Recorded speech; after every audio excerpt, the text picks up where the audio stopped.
নমস্কাৰ, আকৌ এটা নতুন ভিডিঅ'ৰ সৈতে পুনৰ আপোনালোকক মোৰ চেনেললৈ স্বাগতম জনাইছোঁ। আপোনালোকক কোৱাৰ দৰে মই যি আছাম ট্ৰিবিউনৰ মোৰ ষ্টক আছিলে তাৰ পৰা যথেষ্ট সংখ্যক মই নিউজ পেপাৰ এই সময়ছোৱাত আগবেলাটো চালোঁ আৰু যিখিনি আমাৰ কাৰণে জৰুৰী হ'ব পাৰে তেনেকুৱা ধৰণৰ টপিক মই বাছি উলিয়াইছোঁ আৰু যথেষ্টখিনি মোৰ চাবলৈও আছে।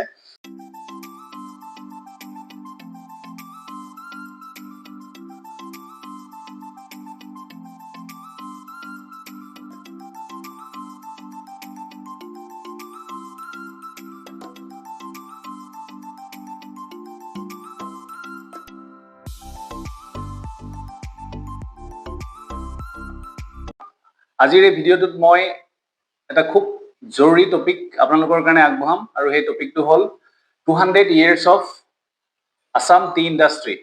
1823তে ৰবাৰ্ট ব্ৰুছৰ দ্বাৰা যি টি ডিস্কভাৰ হৈছিল, সেই 1823 পৰা 2023 চনত 200 years কমপ্লিট হয় আৰু এই টপিকটো আমাৰ বাৰতো আমি খুব ধুনীয়াকৈ প্ৰস্তুতি চলাইছিলোঁ আৰু তেতিয়া সেই সময়তে আছাম বাজেটত কি ধৰণে চৰকাৰে 200 years of T industry celebration কৰিব বিভিন্ন ধৰণৰ ষ্টেপ লৈছিলে। গতিকে আজি এই টি ইণ্ডাষ্ট্ৰীৰ যি 200 বছৰ সম্পূৰ্ণ হৈছে তাৰ ওপৰত এটা কমপ্লিট 360 ডিগ্ৰী ভিউ এটা দিম আপোনালোকক। আৰু আজি যিখিনি বিষয় মই আগবঢ়াম সেই বিষয়খিনি বাহিৰে আৰু বেলেগকৈ আপোনালোকে এই টপিকটোৰ ওপৰত প্ৰস্তুতি চলাব নালাগে। কিন্তু এছেত যদি এনেকুৱা ধৰণৰ কুৱেশ্যন আহে 200 years celebration of Assam tea industry, তেন্তে আমি আৰু কিছু কথা ইয়াৰ কাৰণে পঢ়িব লাগিব বা অধ্যয়ন কৰিব লাগিব, যিখিনি মই আগন্তুক সময়ত এছেৰ কাৰণে যেতিয়া আলোচনা কৰিম তেতিয়া আপোনালোকক দিবৰ কাৰণে চেষ্টা কৰিম। আপোনালোকে স্ক্ৰীণত দেখাৰ দৰে মই এটা ষ্টাৰ্টিং ব্ৰেকআপ দিয়া আছে। আমি ইয়াত যিখিনি তথ্য আপোনালোকৰ কাৰণে আগবঢ়াইছোঁ বা যিখিনি আমি আলোচনা কৰিম, ই সম্পূৰ্ণ এটা এনচাৰ হিচাপে মই দিয়া নাই। বিভিন্ন চ'ৰ্চৰ পৰা পইণ্টছখিনি ইয়াত মই যুগুতাইছোঁ আৰু আছাম ট্ৰিবিউন নিউজ পেপাৰৰ পৰা মই যিখিনি তথ্য পাইছোঁ তাক একেলগে ইয়াত কম্পাইল কৰি পেলাই আপোনালোকৰ কাৰণে এটা PDF আগবঢ়াইছোঁ, যিটো মই এতিয়া আপোনালোকৰ লগত ডিছকাছ কৰিম আৰু এই PDFটো টেলিগ্ৰামত মই দি দিম। 200 years of টি। আমি অসমৰ যিহেতু মানুহ, আমি সকলোৱে জানো যে টি আমাৰ কাৰণে কেনেকুৱা এটা সম্পদ হয়। অসমত যি ধৰণে বিভিন্ন ধৰণৰ সম্পদ আছে তাৰ লগতে টি আমাৰ কাৰণে এটা খুব অমূল্য সম্পদ হয়। গতিকে ৰিচলি কালাৰ্ড এণ্ড এৰোমেটিক টি খুব গুৰুত্বপূৰ্ণ শব্দবিলাকৰ ওপৰত আপোনালোকে গুৰুত্ব দিব এনচাৰ লিখোঁতে। কৈছে যে আমাৰ অসমৰ টি খুব কালাৰ্ড এণ্ড এৰোমেটিক হয়। The country's largest tea producer provides livelihood to millions with many others directly or indirectly dependent on the plantation sector. গতিকে প্লেণ্টেশ্যন ইণ্ডাষ্ট্ৰী বুলি ক'লে আমি যি ধৰণে টি ইণ্ডাষ্ট্ৰীৰ কথা কওঁ তাত মিলিয়নছ অফ পিপুল জড়িত হৈ আছে। বিশেষকৈ আমি টি ট্ৰাইব যিখিনি কথা জানো, টি ট্ৰাইবছৰ বিষয়ে আমি এই PDFটোতে আমি পাম। আমি এতিয়া আমাৰ প্ৰডাকশ্যন কেনেকৈ চাওঁ। আছাম নাও produces নিয়াৰলি 700 million kg of tea annually and accounts for around half of India's overall tea production. গতিকে আমাৰ ইণ্ডিয়াত যিমান টি প্ৰডাকশ্যন হয় তাৰ 50% আমাৰ ইণ্ডিয়াৰ পৰা হয়, তাতকৈ বেছি হ'লেও কম নহয়। আৰু এইটো হ'ল 700 million প্ৰডাকশ্যন এনুৱেলি। গতিকে এটা যথেষ্ট এটা ভাল ষ্টেটিষ্টিক্স বুলি ক'ব পাৰি। আৰু আমি ফৰেইন এক্সচেঞ্জৰ ক্ষেত্ৰত ইকুইভেলেণ্ট টু 3000 crore আমাৰ পৰা ফৰেইন এক্সচেঞ্জ জেনেৰেট হয়। গতিকে আমাৰ যিটো জিডিপিটো আমাৰ কণ্ট্ৰিবিউশ্যনটো যথেষ্ট আছে। Next, tea growers in Assam have kick started a year long celebration of plantation industry reaching a crucial milestone of 200 years. এটা আৰ্টিকলটোৰ যিটো হেডলাইন আছিল tea a cheap history a star of life, তাত যিখিনি আমাৰ কাৰণে জৰুৰী পইণ্টছ মই আগবঢ়াইছোঁ, বিশেষকৈ প্ৰিলিমিনাৰীৰ কাৰণেও এই পইণ্টকেইটা ইম্পৰ্টেণ্ট হয়। আমি এনচাৰ এটা লিখোঁতেও আমি এই কথাখিনি লিখিব লাগিব বা এছেত যিহেতু আমি প্ৰায় 18 pages মান লিখিব লাগিব। মই অলৰেডি কৈছোঁ 18 pages means 9 pages, 9 into 2 that is 18 sides. গতিকে 18 খিলা খালী পাতত যদি আমি লিখিম আমাৰ যথেষ্টখিনি কথা লাগিব। গতিকে আমি টিৰ ওপৰত যদি কিবা এছেও আহে আমাক এই গোটেইখিনি কথা জৰুৰী হ'ব। এতিয়া ইণ্টাৰনেশ্যনেল টি ডে আমি কেতিয়া চেলিব্ৰেট কৰোঁ? 21 May। কি কাৰণে চেলিব্ৰেট কৰা হয় আৰু এই যিটো চেলিব্ৰেশ্যন ইয়াক প্ৰপ'জ কৰিছিলে যিটো ফাও বুলি আমি চৰ্টত দি জানো, ফুড এণ্ড এগ্ৰিকালচাৰ অৰ্গেনাইজেশ্যন যি হয়, তেওঁলোকে প্ৰপ'জ কৰিছিলে, তেওঁলোকৰ যি ইণ্টাৰ গভাৰ্ণমেণ্টেল গ্ৰুপ আছিল অন টি, তেওঁলোকে প্ৰপ'জ কৰিছিল যে 21 Mayটো ইণ্টাৰনেশ্যনেল ডে হিচাপে চেলিব্ৰেট কৰিব লাগে।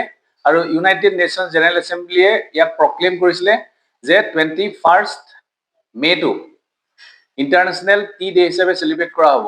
কি কাৰণে? তাৰ ৰিজনটো হ'ল to recognise the long history and cultural and economic significance of tea around the world. as well as significant role it plays in rural development, poverty reduction and food security. ইয়াত যিকেইটা important word আছে সেইকেইটা আমাৰ কাৰণে জৰুৰী. লং history, already মই কৈছোঁ 200 years history. Cultural significance, কালচাৰেলিও ছিগনিফিকেঞ্চ হয়, আমি পিছলৈ সেইখিনি পাম. ইকনমিক ছিগনিফিকেঞ্চটো 100% হয়, কাৰণ আমি অলৰেডি কথাখিনি পঢ়িলোৱে. 300 crore ফৰেইন এক্সচেঞ্জ জেনেৰেট হয়, 700 million কেজি উৎপাদন হৈছে বছৰি, বিভিন্ন মানুহ ইয়াত জড়িত হৈ আছে, গতিকে ই আমাৰ কাৰণে ইকনমিক ছিগনিফিকেঞ্চটো ডেফিনেটলি আনেই. নেক্সট ক্ৰুচিয়েল ৰুলছ কেইটামান আমি দেখা পাওঁ ৰুৰেল ডেভেলপমেণ্টৰ ক্ষেত্ৰত, পভাৰ্টি ৰিডাকশ্যনৰ ক্ষেত্ৰত আৰু ফুড ছিকিউৰিটিৰ ক্ষেত্ৰত. গতিকে এইকেইটা পইণ্ট আমাৰ কাৰণে জৰুৰী. আৰু ডেটটো মনত ৰাখিব, United General Assembly on 19 December 2019 proclaim দিছ, that means to celebrate 21 May as international tea day. তাৰ থিমটো ডিচাইড কৰিছিলে ফাৱে, থিমটো হ'ল টি ফৰ বেটাৰ লাইফছ. টিৰ বিশেষত্বকেইটা আমি চাওঁ. Contribute to health, culture and socio' economic development মই অলৰেডি ক'লোঁ. এনভাইৰমেণ্টেলি ফ্ৰেণ্ডলি হয়, এনভাইৰমেণ্টেলি ফ্ৰেণ্ডলি ডেফিনেটলি হয়. Tea plant sequesters carbon very effectively. Carbon sequestration কি হয় আমি চাব লাগিব, আৰু টি প্লেনটো হয় এটা ভাল কাৰ্বন চিকুইষ্টাৰ্ছ হয়. কাৰ্বন চিকুইষ্ট্ৰেশ্যনৰ ওপৰত ফিল্মছতো কুৱেশ্যন আহে. চিকুইষ্ট্ৰেশ্যন মানে কি, যিটো আমাৰ এটমছফিয়াৰত কাৰ্বন থাকে, সেই কাৰ্বনটোক কেপচাৰ কৰা, ষ্ট'ৰ কৰা, যাতে তাৰ কনচেন্ট্ৰেশ্যনটো যাতে এটমছফিয়াৰত কম হয়, তাকে আমি কাৰ্বন চিকুইষ্ট্ৰেশ্যন কওঁ. গতিকে টিও এটা ভাল চিকুইষ্টাৰ্ছ হয়. মষ্ট কনজিউম বিভাৰেজ হয়, tea is the most consume beverage, গতিকে ইয়াৰ গুৰুত্ব ডেফিনেটলি আছে. এতিয়া নেক্সট পইণ্ট চাব, in Assam tea is not a product or commodity but a culture steeped in history. এটা খুব ইণ্টাৰেষ্টিং চেণ্টেঞ্চ হয়, যাক লৈ পেলাই আমি আমাৰ এনচাৰটো ষ্টাৰ্ট কৰিব পাৰোঁ, যে অসমত টি আমাৰ কাৰণে কেৱল মাত্ৰ এটা খাদ্য বা এটা বস্তু নহয়, ই আমাৰ কাৰণে এটা কালচাৰ, যি আমাৰ হিষ্ট্ৰীত এছিমিলেট হৈ আছে, যি আমাৰ হিষ্ট্ৰীত জড়িত হৈ আছে. A history replete with highlights of development and contribution to economic growth and social progress of the state. গতিকে টি যিটো আমাৰ হিষ্ট্ৰীৰ লগত জড়িত, টিয়ে আমাক আমাৰ যি ছ'চিয়েল প্ৰগ্ৰেছ বা আমাৰ ইকনমিক যি গ্ৰোথ, তাৰ ক্ষেত্ৰতো সদায় অৰিহণা আগবঢ়াই আহিছে. গতিকে ই আমাৰ কাৰণে কেৱল মাত্ৰ এটা বেভাৰেজো নহয়, ই আমাৰ কাৰণে এটা কালচাৰ, সেইটো আমি এতিয়া পঢ়োঁতে বুজি উঠিম. নেক্সট গভৰ্ণমেণ্ট ইনিচিয়েটিভখিনি আমাৰ কাৰণে জৰুৰী হয়, যিহেতু we are going to write answer in mains. First আমি চাওঁ welfare and employment schemes for tea tribes. চাহ বাগিচা ধন পুৰস্কাৰ scheme to provide direct financial assistance to the workers. শ্বৰ্টকৈ আমি লিখিব পাৰোঁ, কোনো ইছ্যু নাই, আমি ফ্ল' চাৰ্ট বনাই লিখিব পাৰোঁ. Assam tea tribes welfare board works towards health care, education and social development for a tea garden workers. Tea tribes scholarship scheme aims to improve living condition by হ'ব লাগিছিল building pucca houses for workers. আজি সাংঘাতিক গৰম হয়. T Tribes Scholarship Scheme aims to improve living conditions by building Pokka House for workers, Skill Development and Job Initiative under Skill India and PM Kaushal Vikas Yojana. আমি Skill India আৰু PM Kaushal Vikasৰ কাৰণে individually আমি চাব লাগিব, বাট এতিয়া আমি ইয়াত এইটো মনত ৰাখিম যে স্কিল ডেভেলপমেণ্ট আৰু জব ইনিচিয়েটিভ কাৰ কাৰণে কৰিব, টি ট্ৰাইবছৰ কাৰণে. এতিয়া কালচাৰেল আৰু টি টুৰিজিম স্কিমো আমি চাওঁ. টিৰ পটেঞ্চিয়েলিটি খুব আছে, গতিকে টিৰ ওপৰত আমি বিভিন্ন ধৰণে কুৱেশ্যন পাব পাৰোঁ. পটেঞ্চিয়েলিটিৰ ওপৰত কুৱেশ্যন আহিব পাৰে, বা টি যিটো ইণ্ডাষ্ট্ৰী, ই কেনেকৈ এমপ্লয়মেণ্ট জেনেৰেশ্যনৰ ক্ষেত্ৰত বা ইকনমিক গ্ৰোথ, ছ'চিঅ' ইকনমিক ডেভেলপমেণ্টৰ ক্ষেত্ৰত কাম কৰিছে, বিভিন্ন পাৰ্চপেক্টিভৰ পৰা আমি এনচাৰ বনাব লগা হ'ব পাৰে বা কুৱেশ্যন পাব পাৰোঁ. বাট এই যিখিনি আমি পঢ়ি আছোঁ এতিয়া, তাৰ পৰাই আমি গোটেইখিনি এটেম্প কৰিবলৈ সক্ষম হ'ম. Promotional and development of tea tourism infrastructure in Assam, এইটো মই গভৰ্ণমেণ্ট ৱেবছাইটৰ পৰা লৈছোঁ, গতিকে লাইন বাই লাইন মই পঢ়ি যাওঁ. Considering the huge potentialities of tea tourism in Assam, government of Assam launch the scheme promotion and development of tea tourism infrastructure in Assam. কি কি ক্ষেত্ৰত গুৰুত্ব আৰোপ কৰিব চাব, with accommodation facility in an iconic bungalow. আপোনালোকে কেতিয়াবা টি ষ্টেটবিলাক যদি ভিজিট কৰে, তাৰ বাংলাবিলাক বিৰাট ধুনীয়া আৰু খুব বেছি মানে হেৰিটেজ বিল্ডিং বুলি ক'ব পাৰি. গতিকে সেই বিল্ডিংবিলাকক একোমোডেশ্যন ফেচিলিটিটো ভাল কৰিব, আৰু যেতিয়া মানুহ টুৰিষ্টবিলাক আহিব তাত থকাৰ সুবিধা কৰা হ'ব, সেই ধৰণৰ চৰকাৰে কিছুমান ষ্টেপ ল'ব. নেক্সট কৈছে যে the scheme will include trekking in the natural beauty of the lush tea garden, undertaking a tea tasting session. এই বিভিন্ন ধৰণৰ টি থাকে, কেৱল এটা ধৰণৰ টি নাথাকে, গতিকে যিসকল টুৰিষ্ট আহিব তাত টি টেষ্টিং ফেচিলিটিজ থাকিব আৰু ট্ৰেকিং ছিষ্টেমটো থাকিব. যিধৰণে আমি অৰুণাচলৰ টেৰেইন এৰিয়াত ট্ৰেকিং কৰিব যাওঁ, ঠিক তেনেকৈ টি গাৰ্ডেনৰ যি লাষ্ট এৰিয়াবিলাক আছে তাত বিউটিফুল এনভাইৰনমেণ্টৰ মাজত যদি ট্ৰেকিং চিষ্টেমটো থাকে তাৰ কাৰণেও চৰকাৰে চেষ্টা কৰিব, মানে এডভেঞ্চাৰ চিষ্টেমটো ৰাখিব। Visiting a modern tea factory and even trying one's hand at plucking tea leaves, আৰু কোনোবাই যদি নিজে পাত ছিঙিব বিচাৰে তেনেকুৱা ধৰণৰ কিছুমানো সুবিধা কৰি দিয়া হ'ব, যাতে তাত এটা পাৰফেক্ট এনভাইৰনমেণ্ট যাতে থাকে যি মানে মানুহক এট্ৰেক্ট কৰিব পাৰে, তেনেকুৱা এটা ষ্ট্ৰাকচাৰ চৰকাৰে আনিবৰ কাৰণে চেষ্টা কৰিব। All components to be undertaken under the scheme, বিভিন্ন প্ৰবেবল এক্টিভিটিজ কিছুমান ইয়াত দিয়া আছে, আপোনালোকে চাব প্ৰায় 11-12টামান হ'ব। Renovation of heritage bungalows, already ক'লো, renovation of heritage tea guest হাউচবিলাক ধুনীয়া কৰিব। Renovation of the front side of the tea garden depicting all modern tea tourism implication. Dining hall, cafeteria will be modern amenities. Development of swimming pool. আমি গোটেইখিনি নিলিখিলেও ইয়াৰ দুই এটা examples দিম। Golf কোৰ্চেছবিলাক, যিটো golf কোৰ্চেছবিলাক চাব, ইনষ্টলেশ্যন অফ চলাৰ lights, এনেকুৱা ধৰণৰ বিভিন্ন ধৰণৰ ফেচিলিটিবিলাক ৰিন'ভেট কৰিবৰ কাৰণে চৰকাৰে চেষ্টা কৰি আছে, আৰু তাৰ জৰিয়তে যাতে টুৰিজিম ছেক্টৰটো যাতে যিটো টি টুৰিজিম ছেক্টৰটো যাতে ডেভেলপ হয়, চৰকাৰে এই ধৰণৰ স্কিম লৈছে। এতিয়া কেইটামান আমি পইণ্ট চাওঁ, যিকেইটা পইণ্ট আমি আছাম বাজেটৰ পৰা পাওঁ। আছাম বাজেট 2023 হয়, মই আকৌ এবাৰ চাই পেলাই সেইখিনি ইয়াত এড কৰিছোঁ। Assam tea as a brand will be promoted through road শ্ব'জ in major cities in the country as well as abroad, যিখিনি অলৰেডি কৰা হৈছে। Assam tea industries special incentive scheme, যিটো চৰ্টত ATISIS আমি কওঁ, 2020 to incentivise the production of orthodox tea and speciality tea in Assam. A subsidy increase for orthodox and specialty tea from ₹7 to ₹10 per kg. Extension of tax holiday on agricultural income tax for a period of next 3 years. Waste compensation for pregnant women in the tea garden increase from 12,000 to 15,000. Next, under Mukhyamantri Awas Yojana, 10,000 houses will be constructed in tea garden labor lines only. Next আমি 2025ত আমি যিটো ঝুমই বিনন্দিনী এটা আমি celebrate কৰিছিলোঁ, সেইটোৰ ওপৰতো আমি এক্সট্ৰাকে পইণ্টছ কিছুমান জানিব লাগিব। বাট আমি এনেকৈ এনচাৰ লিখিবলৈ হ'লে জাষ্ট তাৰ বিষয়ে লিখিম যে দিছ was more than a cultural event. এইটো ইয়াত এই কমাটো বেছিকৈ আহি গ'ল, আচলতে কালচাৰেল ইভেণ্ট হ'ব লাগিছিল। Jhumoir Binandini was more than a cultural event, it was a revolution and a tribute to tea tribe as they are the backbone of tea industry. এই সেন্টেন্সটো আমি ডেফিনেটলি লিখিম।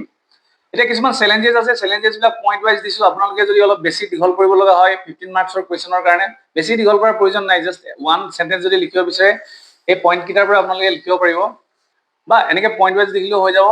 Lake of awareness and promotion of Assam T tourism like Darjeeling বা শ্ৰীলংকাত যি ধৰণে T টুৰিজিমৰ ওপৰত awareness বা promotion কৰা হৈছে, অসমৰ ক্ষেত্ৰত সেইটো খুব কম হয়, এতিয়া কৰিবলৈ লৈছে লাহে লাহে।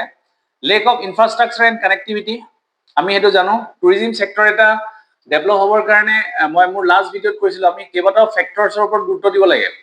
প্ৰায় 33 ফেক্টৰ্ছমান আছিল নেকি, আমি কেৱল মাত্ৰ 5টামান ফেক্টৰ্ছৰ ওপৰত গুৰুত্ব দি থাকোঁ, যি কাৰণত আমাৰ যিটো টুৰিজিম ছেক্টৰ ডেভেলপ হ'ব লাগিছে সেইধৰণে ডেভেলপ হোৱা নাই। গতিকে lack of infrastructure connectivity one of the challenges.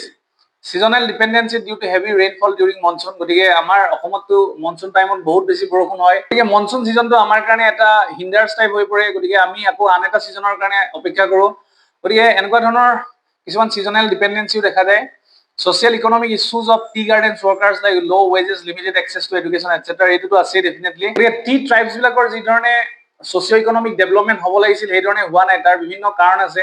ল' ৱেজেছ হয়, তেওঁ যি ধৰণে কাম কৰে তেওঁলোকে সেইটো বেচিছত কিন্তু তেওঁলোকৰ ৱেজেছবিলাক দিয়া নহয়। এডুকেশ্যন ফেচিলিটিটো যিটো আমি কওঁ আৰ্টিকল 21 যিটো আছিল ৰাইট টু এডুকেশ্যন, যি ধৰণে 6 to 14 years free and compulsory education পাব লাগিছিল, তেওঁলোকে এডুকেশ্যনৰ ক্ষেত্ৰত বিশেষ সুবিধা পোৱা নাই। তেওঁলোকৰ লাইফ ষ্টেণ্ডাৰ্ডৰ কাৰণে যিখিনি বেছিক নিডছৰ প্ৰয়োজন সেইখিনিও কিন্তু ভালদৰে এচিভ কৰা নাই। গতিকে এনেকুৱা ধৰণৰ প্ৰব্লেম কিছুমান থাকে। তাৰ লগত জড়িত আন এটা পইণ্ট ইয়াৰ লগত ৰিলেট হয়, যেনেকৈ policy gap, lack of government incentives, গভৰ্ণমেণ্টে যি ধৰণে ইণ্টাৰফেয়াৰ কৰিব লাগে বা পলিচি যি ধৰণে ইমপ্লিমেণ্ট কৰিব লাগে সেই ধৰণৰ হৈ উঠা নাই, আৰু পলিচিবিলাকেও কিন্তু তেওঁলোকক ঢুকি নাপায়।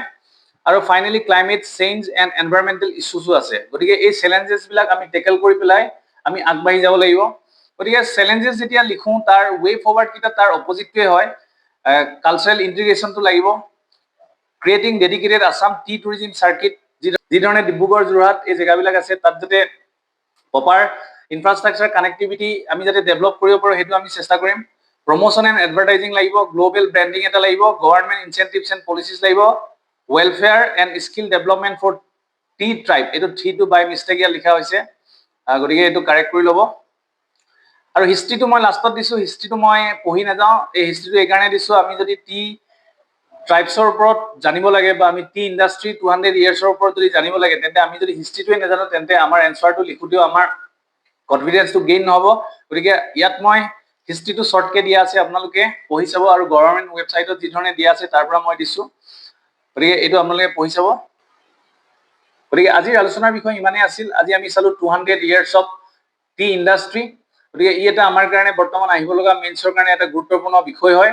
আপোনালোকে মোৰ চেনেলৰ যি পোষ্ট, সেই পোষ্টটো আপোনালোকে প্ৰায় ভিজিট দি থাকিব। তাত মই পৰেবল কুৱেশ্যন আৰু প্ৰিভিয়াছ কুৱেশ্যনবোৰ দি থাকিবৰ কাৰণে চেষ্টা কৰোঁ, আৰু ভৱিষ্যতেও মই কিছুমান প্ৰিভিয়াছ ইয়াৰ কুৱেশ্যন লৈ ভিডিঅ' আগবঢ়াম। আৰু আজিৰ এই দেওবাৰ হিচাপে মই আপোনালোকক এটা কথা দিছিলোঁ যে আজি আপোনালোকৰ যিমানখিনি কুৱেশ্যন আছে, মই ষ্টাৰ্টিঙৰ পৰা আজিলৈকে আপোনালোকে যিমানখিনি কুৱেশ্যন মোক সুধিছে, সেই গোটেই কুৱেশ্যনখিনি মই আপোনালোকৰ কাৰণে এটা ভিডিঅ'ৰ জৰিয়তে এনচাৰ আগবঢ়াবৰ কাৰণে চেষ্টা কৰিম। পঢ়ি থাকক, সময় নষ্ট নকৰিব। নমস্কাৰ।